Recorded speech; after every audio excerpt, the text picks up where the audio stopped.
une dame a failli être par une loge, hein. Alors je suis obligé de vous parler comme ça parce que bon, bah, je sais que sur ce sujet, mes vidéos se font.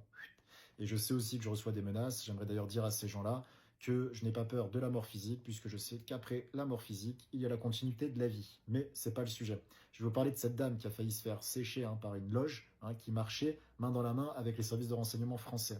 Et puis, on va supposer ensemble que la purge qu'il y a eu, vous savez, lors du 2019 jusqu'à 2023, voire même jusqu'à maintenant encore, hein, toutes ces personnes, tous ces scientifiques qui finalement sont morts de manière suspecte. Bon, on n'affirme rien, c'est une hypothèse, hein, c'est une vidéo à titre informatif, mais regardez, donc Marie-Hélène Dini, elle.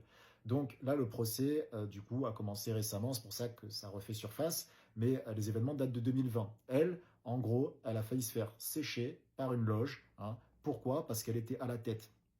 Elle était à la tête d'un syndicat d'écoles de coaching et elle allait faire en sorte à ce que les conditions d'obtention d'aide publique pour les écoles de coaching soient plus strictes, ce qui n'a pas plu à un directeur d'école de coaching qui a fait appel donc du coup à la loge, donc la loge Athanor, une loge proche de Paris, qui allait se servir de son réseau, hein, parce qu'au sein de cette loge, il y avait des membres aussi qui étaient membres donc du coup pardon de la DGSI, hein, donc du service de renseignement français, de la DGSE, etc., etc. Donc tout ça pour Marie-Hélène Dini. Bon, ça n'a pas marché, elle est encore vivante, mais ça ne date pas d'hier, cette espèce de combo souterrain, hein. On a, dans les années 80, le maire de Nice, Jacques Médecin, qui, pareil, avait utilisé son réseau. Il avait utilisé aussi l'ERG, donc l'ancêtre de la DGSI, pour mettre sur écoute ceux qui enquêtaient contre lui, hein, parce qu'il voulait faire des petits contrats avec ses copains dans l'immobilier. Mais ce qu'il faut bien comprendre, c'est que, hein, 2019, ce qui s'est passé. Regardez le nombre de morts suspectes. Serge Rader, pour rester en France, pharmacien qui, dans les médias alternatifs, nous disait que les agences de santé publique étaient sous l'influence d'intérêts économiques. Bon, terminus. Francis Boyle aux États-Unis, juriste donc américain, qui nous avait dit qu'en réalité le virus avait été trafiqué de telle sorte à ce qu'il soit plus virulent. Bon, pareil, terminus.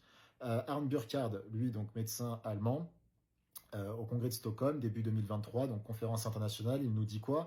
Il nous dit qu'il a fait des autopsies sur les personnes qui sont donc de la COV, et donc il dit que c'est ça qu'il les avait séchés.